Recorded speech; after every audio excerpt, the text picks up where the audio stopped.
या मालिकेच्या आजच्या भागात आपण पाहणार आहोत विठुरायासमोर प्रार्थना करणाऱ्या सावलीच्या डोक्यात ऐश्वर्या काठीने वार करणारच असते, पण तितक्यात ते दोन चोर ऐश्वर्याच्याच पाठीमागे येऊन उभे राहतात आणि तिच्या डोक्यात दगड घालून तिला बेशुद्ध करतात. आणि हे सगळं काही पाहून सावली खूपच घाबरते आणि ती त्या लोकांना विचारू लागते की कोण आहात तुम्ही. तर ते तिला म्हणू लागतात की हे बघ, आरडाओरडा करू नको, नाहीतर आम्ही तुला सुद्धा मारून टाकू. त्यामुळे सावली घाबरते आणि म्हणते की मी लगेच पोलिसांना बोलावेल आणि त्यानंतर ती तेथून बाहेर पडण्याचा प्रयत्न करू लागते. पण त्यातील एक चोर त्या दुसऱ्याला म्हणू लागतो की अरे बघतोयस काय, तो रुमाल तिच्या नाकाला लाव म्हणजे ती बेशुद्ध पडेल. पण त्यावेळी सावली पटकन खाली वागते आणि हा दुसरा चोर पहिल्याच्याच नाकाला तो रुमाल लावतो आणि त्यालाच बेशुद्ध करतो. आणि हे सगळं काही पाहून सावली तर खूपच घाबरते, तिला काय करावं हेच सुचत नाही. कारण एकीकडे ती ऐश्वर्या बेशुद्ध पडलेली असते, दुसरीकडे तो चोर, आणि जो तिसरा असतो तो तिला चाकू दाखवत घाबरवत असतो. आणि त्यामुळे सावली म्हणते की हे बघा, जर तुम्ही काही केलं ना तर मी पोलिसांना बोलावेल. पण त्यामुळे तो चोर घाबरून म्हणतो की ताई प्लीज असं काही करू नका, हे बघा आम्ही काही पक्के चोर नाही आहे. आणि ते ऐकून सावली म्हणते म्हणजे जर तुम्ही चोर नाही तरी ते कशासाठी आलात. तर तो म्हणू लागतो की हो, आमच्या काही अडचणी आहेत म्हणून आम्ही ते चोरी करण्याचा प्रयत्न करत होतो, मात्र आम्ही काही चोरलेलं नाही आहे, आमच्यावर विश्वास ठेवा.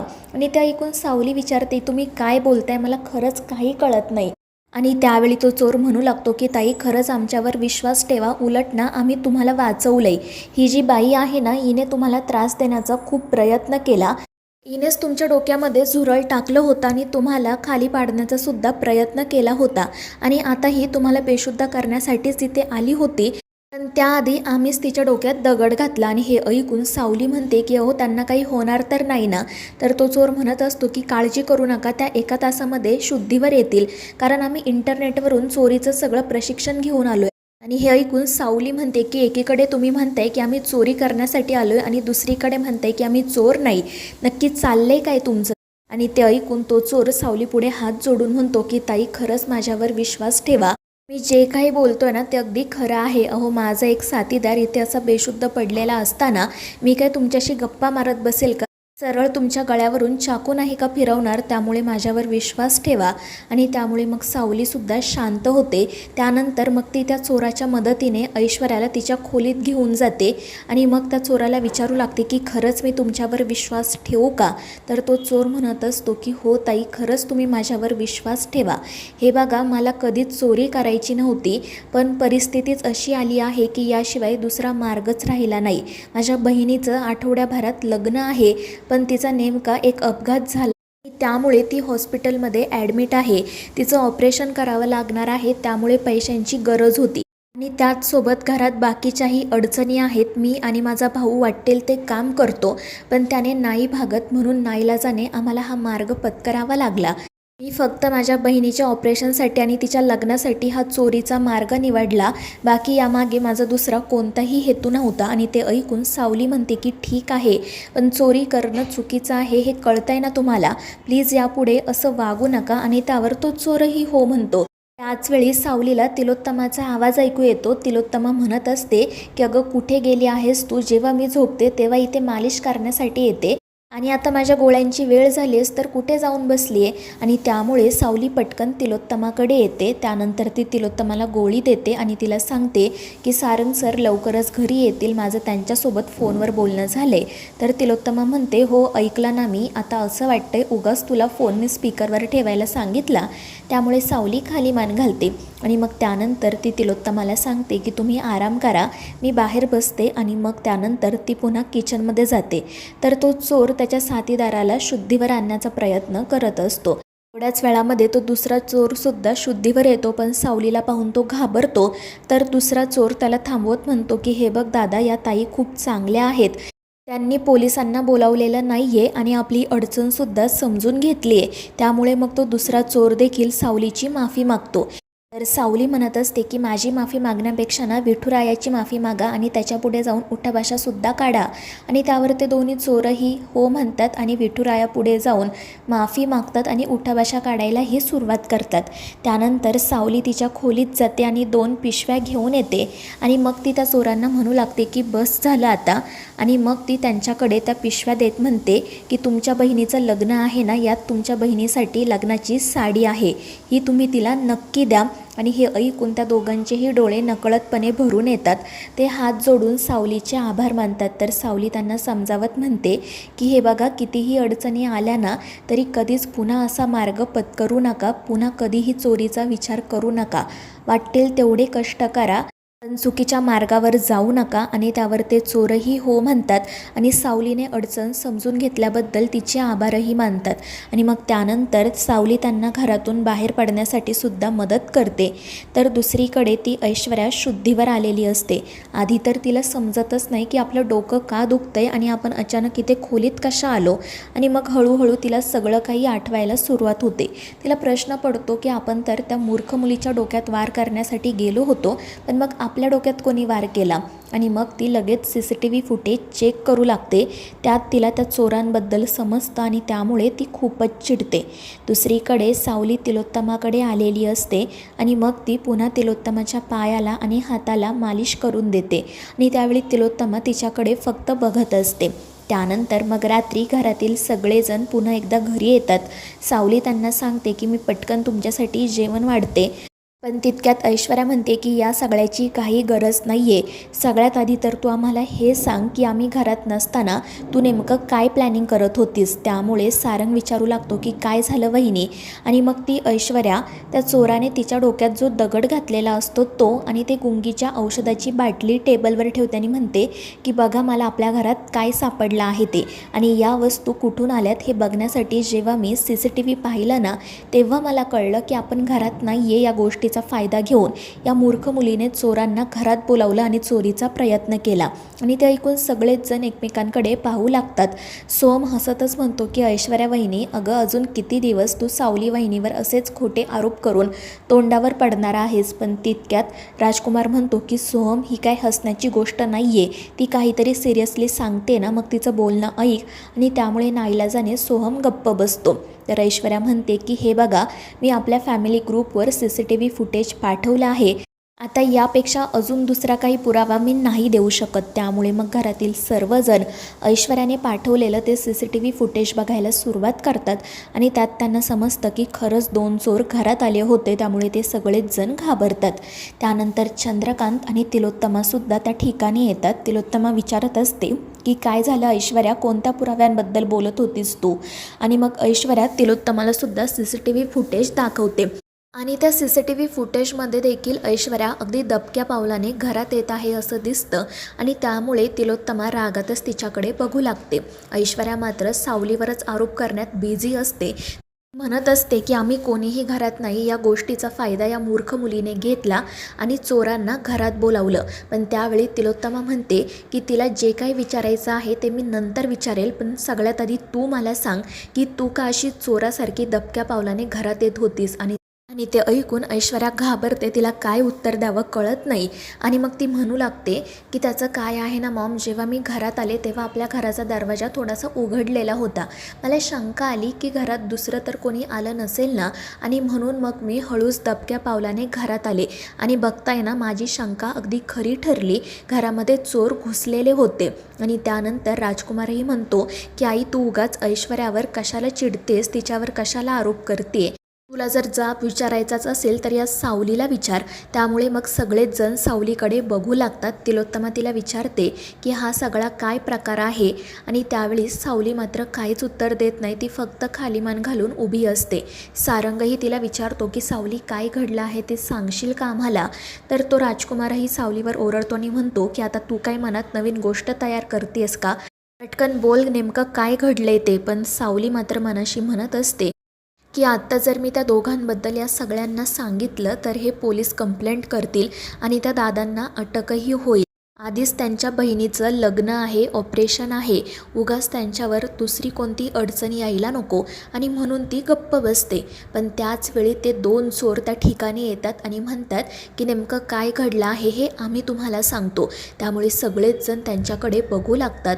मग ते दोघेजण घरात येतात आणि म्हणू लागतात की तुम्ही या CCTV फुटेजमध्ये ज्या 2 चोरांना पाहिलंत ना, ते 2 चोर आम्हीच आहोत. आणि हे ऐकून सगळ्यांनाच धक्का बसतो. तर सावली त्यांना इशारा करून काही सांगू नका असं म्हणत असते. पण ते दोघे काही ऐकत नाही आणि मग ते बोलायला सुरुवात करतात. ते म्हणत असतात की खरं तर आम्ही चोरीच्या हेतूनेच या घरामध्ये घुसलो होतो, पण सावलीताईने आम्हाला चोरी करू दिली नाही. तिने आमचे डोळे उघडले, आमची अडचण समजून घेतली, आम्हाला मदतही केली आणि या घरातून बाहेर पडण्यासाठी मार्गही दाखवला. आणि हे सगळं काही ऐकून सगळेच जण सावलीकडे आश्चर्याने पाहू लागतात. तर तो दुसरा चोर ऐश्वर्याकडे बघत म्हणत असतो की खरं तर या ज्या बाई आहेत ना, याच आमच्या आधी घरात दबक्या पावलाने घुसल्या होत्या आणि यांनी या सावलीताईला देखील त्रास देण्याचा खूप प्रयत्न केला. आणि ते ऐकून ऐश्वर्या म्हणते की तुम्ही माझ्यावर काय आरोप करताय रे, हे माझं घर आहे, मी माझ्या घरात ना वाटेल तेव्हा येऊ शकते. पण त्यावेळी ते चोर म्हणतात की नाही, या बाई जे काही बोलतायत ना ते सगळं खोटं आहे. त्यांनी सावलीताईला खूप त्रास दिला आणि आणि मग त्यानंतर त्यांनी ऐश्वर्याने जे काही केलेलं असतं ते सर्व काही घरातल्यांना सांगतात आणि ते सगळं CCTV फुटेजमध्ये सुद्धा रेकॉर्ड झालेलंच असतं. त्यामुळे सगळ्यांनाच प्रूफसुद्धा भेटतो आणि या गोष्टीमुळे ते सर्वजण ऐश्वर्यावर खूप चिडतात. आणि मग त्यानंतर ते चोर म्हणू लागतात की आमच्या सावलीताईला तुम्ही काही बोलू नका, ती खूप चांगली आहे, तिने आमची अडचण समजून घेतली, आम्हाला मदतही केली. पण जर तुम्हाला आम्हाला पोलिसांकडे द्यायचं असेल तर तुम्ही खुशाल द्या, आमची काही हरकत नाही. पण तिलोत्तमा म्हणते की त्याची गरज नाही आहे, तुम्ही दोघे जा, घाबरू नका. आणि त्यामुळे ते चोर तिलोत्तमाचेही आभार मानतात आणि तेथून बाहेर पडतात. त्यानंतर तिलोत्तमा हसतच म्हणते की एक वेळ हे बाहेरचे चोर परवडले, पण घरातले चोर नाही. काय करायचं या घरातल्या चोरांचं? त्यामुळे सगळेच जण ऐश्वर्याकडे बघू लागतात. तर तिलोत्तमा तिच्यावर खूप चिडलेली असते. ती ऐश्वर्याला विचारते की काय झालं ऐश्वर्या, कशासाठी वागलीस तू असं? आणि आता मला सांग, तुला तुझ्या या वागण्यासाठी शिक्षा द्यायची की नाही? आणि त्यावेळी ऐश्वर्याकडे काहीच उत्तर नसतं. तिला काय बोलावं, काय एक्सप्लेन करावं हेही समजत नाही. आणि मग तिलोत्तमा सरळ तिला सांगते की यापुढे आठवडाभर तू ऑफिसमध्ये यायचं नाही, एकाही डॉक्युमेंटवर सही करायची नाही. मला खरंच तुझ्याकडून या अशा वागण्याची अपेक्षा नव्हती. आणि मग त्यानंतर ती आणि चंद्रकांत तेथून निघून जातात. त्यानंतर सारंग ऐश्वर्याला विचारतो की वहिनी, काय प्रकार आहे हा सगळा? अगं का वागलीस तू सावलीसोबत असं? आपण एका फॅमिलीचा भाग आहोत ना, मग आपण सगळ्यांसोबत प्रेमाने राहायला हवं. पण त्यावेळी ती ऐश्वर्या मात्र चिडून म्हणत असते की मी या मुलीला आपल्या फॅमिलीचा हिस्सा मानतच नाही, मला ही मुलगी आपल्या घरातच नको आहे, मला अजिबात ही माझ्या पुढे सहन होत नाही. आणि ते ऐकून नील तर खूपच चिडतो आणि सगळ्यांसमोर त्या ऐश्वर्याच्या कानाखाली मारतो. त्यामुळे सगळेच जण घाबरून त्याच्याकडे बघू लागतात. तर नील रागात ऐश्वर्याला म्हणत असतो की अगं तू स्वतःच्याच प्रेमात इतकी आंधळी झाली आहेस ना की तुला दुसऱ्यांचा चांगुलपणासुद्धा आता दिसत नाही. आणि मग तोही तेथून निघून जातो. आणि मग त्यानंतर इतर सगळेजणसुद्धा जेवण करण्यासाठी जातात. ऐश्वर्या मात्र गालावर हात ठेवून रडत असते. त्यानंतर दुसऱ्या दिवशी सकाळी तिलोत्तमा गणपती बाप्पापुढे प्रार्थना करत म्हणत असते की आज दर्श अमावस्या आहे आणि उद्यापासून श्रावण महिना सुरू होणार आहे. आता सगळ्या सणांची लगबग सुरू होईल, सगळं वातावरण एकदम प्रसन्न असेल. आणि त्याचवेळी चंद्रकांतही त्या ठिकाणी येतो. आणि मग ते दोघे जण मंदिरात जाण्याचं ठरवतात. इकडे सावलीने आणि अमृताने मंदिरात जाण्याची सगळी तयारी केलेली असते. तिलोत्तमा त्यांना विचारते की तुम्ही सगळे दिवे वगैरे व्यवस्थित घेतले आहेत ना? आणि त्यावेळी अमृता सांगते हो आई, सगळी तयारी झाली आहे, आता आपण मंदिरात जाऊन दिवे लावूयात. तितक्यात मग घरातील इतर सगळे सदस्यसुद्धा त्या ठिकाणी येतात. पण राजकुमार मात्र तिथे नसतो. त्यामुळे मग तिलोत्तमा अमृताला त्याच्याबद्दल विचारते. तर अमृता खाली मान घालून सांगते की ते खूप अस्वस्थ आहेत आणि म्हणूनच त्यांनी स्वतःला कामात झोकून दिलं आहे. ते आज सकाळीच ऑफिसला गेलेत. आणि हे ऐकून तिलोत्तमाला वाईट वाटतं. ती म्हणत असते की हा राजकुमार असा लहान मुलांसारखा का वागतो काय माहिती? आपल्या घराची प्रथा आहे ना की आपण दर्श अमावस्येला मंदिरात जाऊन सगळेजण एकत्र दिवे लावतो. पण चंद्रकांत म्हणतो की ठीक आहे ग, आता आपणच त्याच्या मनाची अवस्था समजून घ्यायला हवी. आणि त्यामुळे तिलोत्तमा ही काही बोलत नाही. पण तितक्यात ती ऐश्वर्या म्हणू लागते की ही मूर्ख मुलगीसुद्धा आपल्यासोबत मंदिरात येणार आहे का? त्यावेळी चंद्रकांत म्हणतो की ऐश्वर्या, हे काय चाललंय तुझं? तिचं नाव सावली आहे. मात्र ऐश्वर्या म्हणते की जर ही मंदिरात आली तर मग मी येणार नाही. आणि मग तिलोत्तमासुद्धा म्हणते की आपण या मुलीला मंदिरात घेऊन जाणार नाही. पण ते ऐकून सारंग चिडतो. तो म्हणतो की अगं आई, हे काय बोलतेस तू? पण तिलोत्तमा ऐकायला तयार नसते. दुसरीकडे जगन्नाथ आणि अलका घाईघाईने मेहेंदळेंच्या घरी जाण्यासाठी निघालेले असतात. जगन्नाथ खूपच अस्वस्थ असतो, त्यामुळे अलका त्याला विचारत असते की अहो काय झालंय, आपण इतक्या गडबडीत तिलोत्तमाकडे का जातोय. तर जगन्नाथ म्हणत असतो की सारंगच्या जीवावर एखादं संकट येऊ शकतं आणि म्हणूनच मला खूप काळजी वाटते. मला लवकरात लवकर तिथे जाऊन त्यांना सांगायला हवं. आज दर्श अमावस्येच्या दिवशी घरातील एकाही सदस्याने घरातून बाहेर पडायला नकोय. आणि हे सगळं काही ऐकून अलकासुद्धा काळजीत पडते, पण त्याचसोबत तिला अशीही भीती वाटत असते की तिलोत्तमा या सगळ्यावर विश्वास ठेवेल का, यांचं म्हणणं ऐकेल का. तर दुसरीकडे चंद्रकांत आणि सारंग तिलोत्तमाला समजवण्याचा प्रयत्न करत असतात, पण तिलोत्तमा सावलीला मंदिरात घेऊन जाण्यासाठी तयारच नसते. सारंग तिला म्हणत असतो की अगं आई, सावली माझी बायको आहे, आपल्या घरची सून आहे. पण तिलोत्तमा म्हणते की मी तिला सून मानत नाही आणि जर ती मंदिरात येणार असेल तर मला ते अजिबात आवडणार नाही. तुम्ही माझ्या मनासारखी एकही गोष्ट करू शकत नाही का. आणि ते ऐकून शेवटी सारंग म्हणतो की ठीक आहे, मग सावली मंदिरात येणार नसेल तर मग मीही मंदिरात येणार नाही. आणि ते ऐकून तिलोत्तमा अजूनच चिडते, पण मग सावलीत सारंगला समजावते की तिलोत्तमा मॅडमची इच्छा आहे ना, मग आपण त्यांची ही इच्छा पूर्ण करूयात. मी घरी थांबते, मला काही प्रॉब्लेम नाही आहे, तुम्ही सर्वजण मंदिरात जा. आणि त्यामुळे मग सारंगचा नाईलाज होतो आणि मग ते सगळेजण मंदिरात जाण्यासाठी निघणारच असतात. पण त्याचवेळी जगन्नाथ आणि अलका त्या ठिकाणी येतात. जगन्नाथ म्हणत असतो की कोणीही आज घरातून बाहेर पडायचं नाही आहे.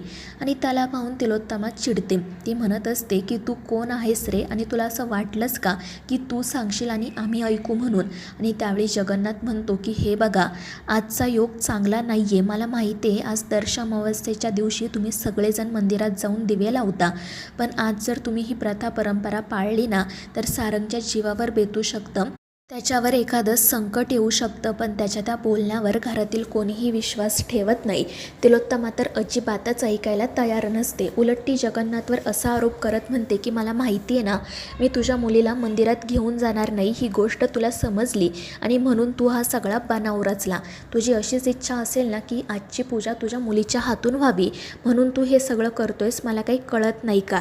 तर जगन्नाथ म्हणतो की हे बघा तिलोत्तमा मेंदळे, असं काही नाही आहे, मी अभ्यास करूनच तुम्हाला हे सगळं काही सांगतोय.